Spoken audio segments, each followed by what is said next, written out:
प्रिय विद्यार्थियों, मैं बसंत कुमार परवीन मैथ्स में आपका स्वागत करता हूँ।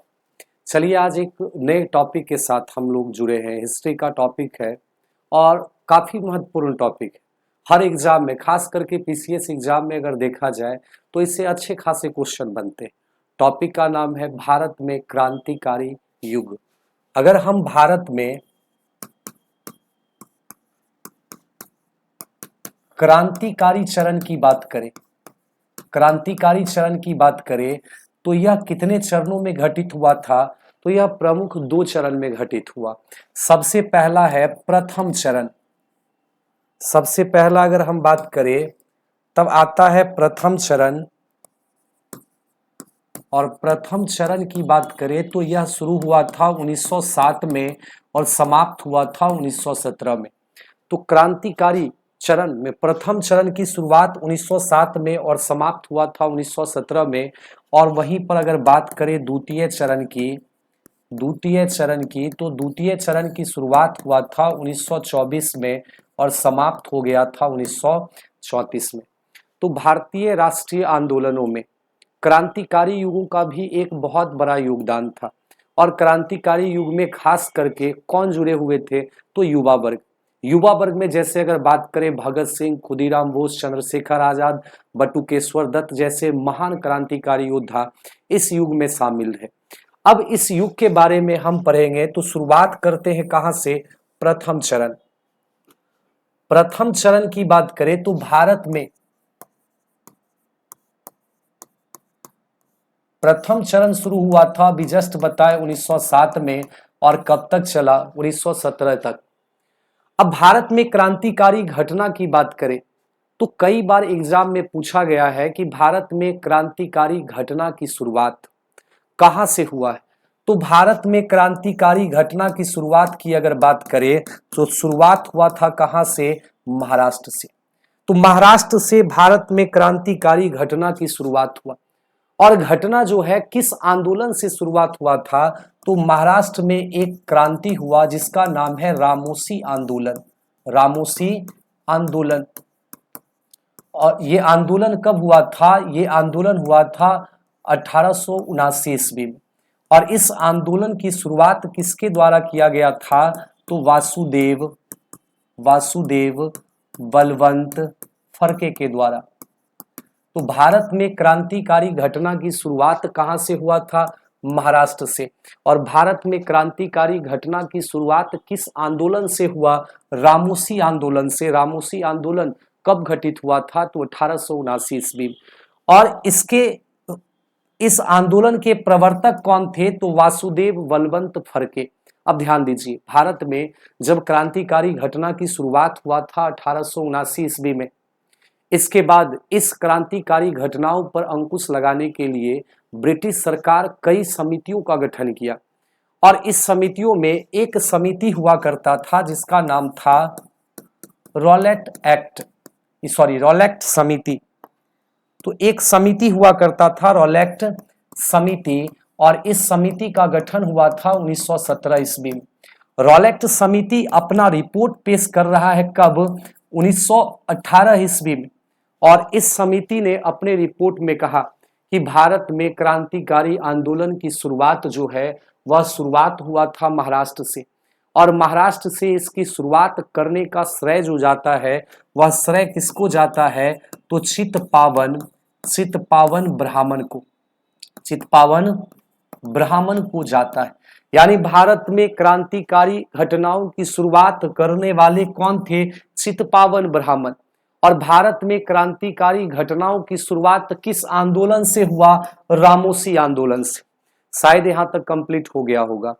अब आगे समझिए, आगे अगर बात करें तो 18 में रॉलेट समिति क्या किया था? अपना रिपोर्ट पेश किया और क्रांतिकारी घटनाओं पर अंकुश लगाने के लिए इसी समिति के द्वारा 1919 ईस्वी में एक कानून बनाकर भेजा गया जिसका नाम था रॉलेट एक्ट। तो अभी रॉलेट एक्ट के बारे में हमको नहीं पढ़ना है, मूल रूप से पढ़ना क्या है? प्रथम चरण की घटना। और शुरुआत कहां से करेंगे हम लोग? महाराष्ट्र। बेशक क्रांतिकारी घटना की शुरुआत तो हुआ था महाराष्ट्र से, लेकिन इसका प्रमुख केंद्र जो बना, इसका प्रमुख केंद्र बना था बंगाल। इसका प्रमुख केंद्र क्या बना था? बंगाल। तो चलिए शुरुआत करते हैं हम कहां से? तो शुरुआत करते हैं हम महाराष्ट्र से।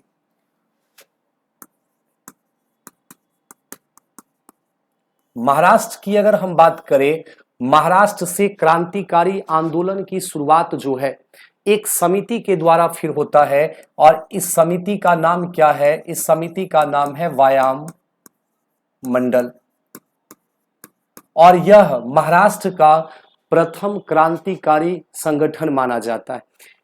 इस व्यायाम मंडल की बात करें, इस व्यायाम मंडल की स्थापना हुआ था 1896-97 ईस्वी में, और इसकी स्थापना किसके द्वारा किया गया था? तो दो भाई हुआ करते थे, दो भाई में से भाई का नाम क्या था? चापेकर बंधु। चापेकर बंधु के द्वारा व्यायाम मंडल की शुरुआत यानी स्थापना किया गया। इसमें एक भाई का नाम है दामोदर हरि चापेकर, दामोदर हरि चापेकर, और दूसरे भाई का नाम है बालकृष्ण चापेकर, बालकृष्ण हरि चापेकर। इन्हीं दोनों भाई के द्वारा महाराष्ट्र का प्रथम क्रांतिकारी संगठन व्यायाम मंडल का गठन किया गया था, और इस समिति की एक प्रमुख घटना हुआ करती थी। एक घटना इस समिति के द्वारा घटित किया गया था, और वो घटना कब हुआ था? तो 22 जून 1897 ईस्वी को। अब इस दिन कौन सी घटना घटी? तो ध्यान देना है, इस दिन भारत में पहली बार यूरोपियनों की राजनैतिक हत्या की गई। कैसी हत्या? राजनैतिक हत्या किया गया था। और हत्या किसका किया था? तो हत्या किया था पूना का। ध्यान देना है, अगर बात करें हत्या, तो पूना का एक प्लेग कमिश्नर हुआ करता था, प्लेग कमिश्नर हुआ करता था, और इस प्लेग कमिश्नर का नाम क्या है? तो इसका नाम है वाल्टर चार्ल्स रेंड। और एक अगर बात करें तो कमांडर हुआ करता था, सैन्य कमांडर, कहां का? यही पूना का। उस कमांडर का नाम था अयस्ट। तो भारत में पहली बार यूरोपियनों की राजनीतिक हत्या जो हुआ था, वो हत्या कब हुआ? 22 जून 1897 ईस्वी को। और हत्या किसका हुआ था? वाल्टर चार्ल्स रेंड और अयस्ट की। इसकी हत्या किसके द्वारा किया गया? चापेकर बंधुओं के द्वारा किया गया।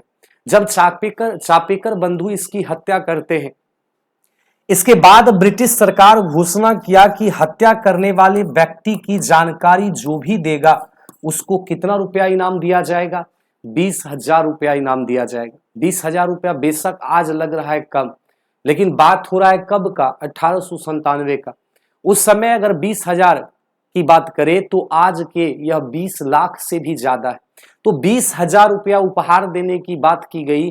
तो इसके बाद क्या होता है? एक भाई का समूह आता है जिसका नाम है द्रविड़ बंधु, और द्रविड़ बंधु दो भाई थे। दो भाई में एक भाई का नाम क्या है? तो एक भाई का नाम है गणेश शंकर द्रविड़, और दूसरे भाई की बात करें तो दूसरे भाई का नाम है रामचंद्र द्रविड़। अब ये दोनों भाई क्या करते हैं? दोनों भाई सूचना देते हैं किसको? अंग्रेज को। और अंग्रेज को जब सूचना दिए तो फिर ये चापेकर बंधु गिरफ्तार हो गए। गिरफ्तारी के बाद अगर हम बात करें 18 अप्रैल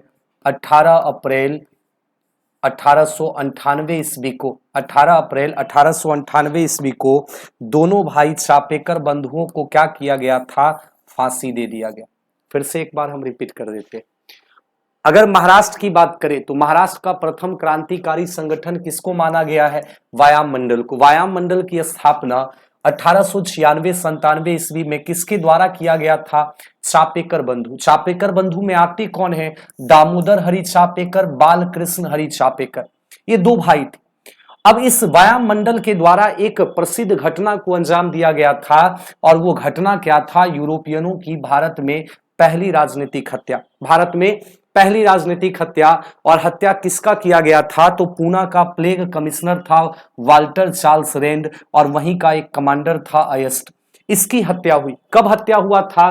तो 22 जून 1897 ईस्वी को भारत में पहली राजनीतिक हत्या जो हुआ था यूरोपियनों की। इसके बाद ब्रिटिश सरकार घोषणा किया कि जो भी व्यक्ति हत्यारे की जानकारी देगा उसको 20,000 रुपया क्या दिया जाएगा? उपहार दिया जाएगा। और फिर इस हत्या की जानकारी दरबीर बंधु ने ब्रिटिश सरकार को दिया और ब्रिटिश सरकार क्या किया? ब्रिटिश सरकार चापेकर बंधु को गिरफ्तार करके 18 अप्रैल 1898 ईस्वी को फांसी दे दिया। इसी के साथ वायुमंडल समाप्त हो गया। इसके बाद अगर हम बात करें दूसरा संगठन की बात करें तो दूसरा प्रमुख संगठन महाराष्ट्र का हुआ करता था जिसका नाम है मित्र मेला।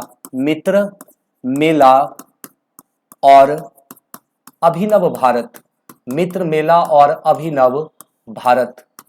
मित्र मेला और अभिनव भारत की बात करें तो इसकी स्थापना किसके द्वारा किया गया था? तो मित्र मेला और अभिनव भारत की स्थापना किया गया था बीडी सावरकर के द्वारा। किसके द्वारा? बीडी सावरकर के द्वारा इसकी स्थापना किया गया। कब स्थापना किया गया? 1899 ईस्वी में। और मित्र मेला, पहले हम बात कर रहे हैं मित्र मेला का, और यही बाद में क्या बना था? यही बाद में बना था अभिनव भारत। मित्र मेला की स्थापना का मुख्य उद्देश्य यानी इसकी स्थापना क्यों किया गया था? तो इसकी स्थापना किया गया था गणेश महोत्सव मनाने के लिए। गणेश महोत्सव मनाने के लिए इसकी स्थापना किया गया था 1899 ईस्वी में। लेकिन बाद के समय में अगर बात करें 1904 ईस्वी में यह मित्र मेला संगठन एक क्रांतिकारी संगठन में परिवर्तित हो गया जिसका नाम क्या था? अभिनव भारत। और अभिनव भारत की बात करें तो अभिनव भारत का मुख्य उद्देश्य था क्रांतिकारी घटनाओं से या आतंकवादी घटनाओं के वजह से अंग्रेजों को भारत से क्या करना? भगा देना और भारत को आजाद करना, इसका मुख्य उद्देश्य था। अब इस अभिनव भारत का उद्देश्य हो गया कि आतंकवादी घटनाओं से हम क्या करेंगे? घटनाओं से अंग्रेजों को चिंतित करेंगे और अंत में अंग्रेज क्या होगा? अंग्रेज यहां से भाग जाएगा। अब आतंकवादी घटना को अंजाम देना है तो इसके लिए क्या चाहिए? इसके लिए असला बारूद चाहिए। अब असला बारूद चाहिए तो यह क्या करते हैं? अभिनव भारत के एक सदस्य हुआ करते थे जिसका नाम था पांडुरंग महादेव बापट। अभिनव भारत अपने एक सदस्य पांडुरंग महादेव बापट को बम बनाने की कला सीखने के लिए भेज दिया। कहां? पेरिस। और इसी समय अगर बात करें, इसी समय बीडी सावरकर क्या करते हैं? बीडी सावरकर वकालत की पढ़ाई के लिए कहां चले गए? वकालत की पढ़ाई के लिए यह लंदन चले। यहां पर पांडुरंग महादेव बापट भी चले गए और कौन चले गए थे? बीडी सावरकर भी चले गए। जब दोनों व्यक्ति चले गए भारत से, उसके बाद भी अभिनव भारत क्या रहा? महाराष्ट्र में सक्रिय रहा। और महाराष्ट्र में इसको सक्रिय बनाने का श्रेय किसको जाता है? जब ये बीडी सावरकर चले गए थे तब बीडी सावरकर के एक भाई हुआ करते थे जिसका नाम, बड़े भाई का नाम था गणेश वासुदेव सावरकर और एक भाई का नाम है नारायण वासुदेव सावरकर।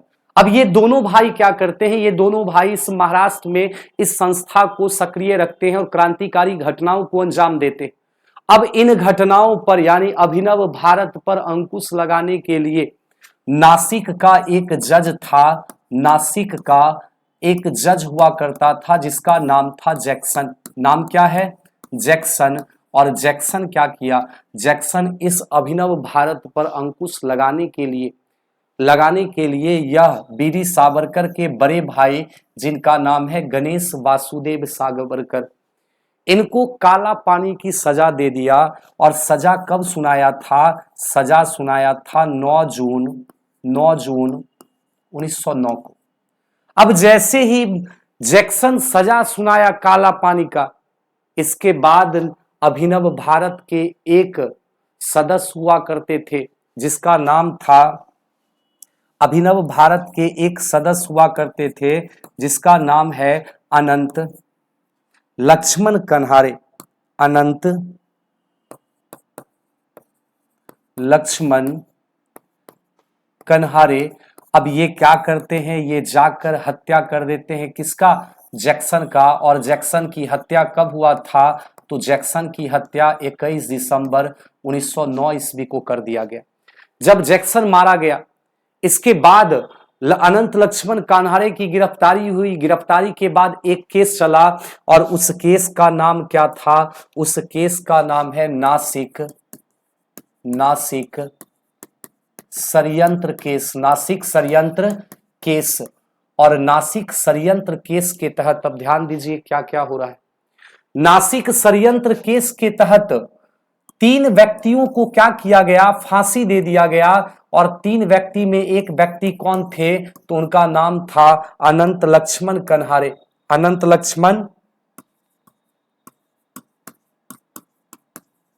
लक्ष्मण कन्हारे। इसके बाद अगर हम बात करें दूसरे व्यक्ति का, तो दूसरा व्यक्ति का नाम था कृष्णाजी गोपाल कर्वे। कृष्णाजी गोपाल कर्वे। और चौथे व्यक्ति थे दामोदर देशपांडे। ये तीनों व्यक्ति को फांसी दे दिया गया। और इन तीनों व्यक्ति को फांसी दिया गया था कब, 19 अप्रैल 1911 को। 19 अप्रैल 1911 को इन तीनों व्यक्ति को क्या किया गया था, फांसी दे दिया गया।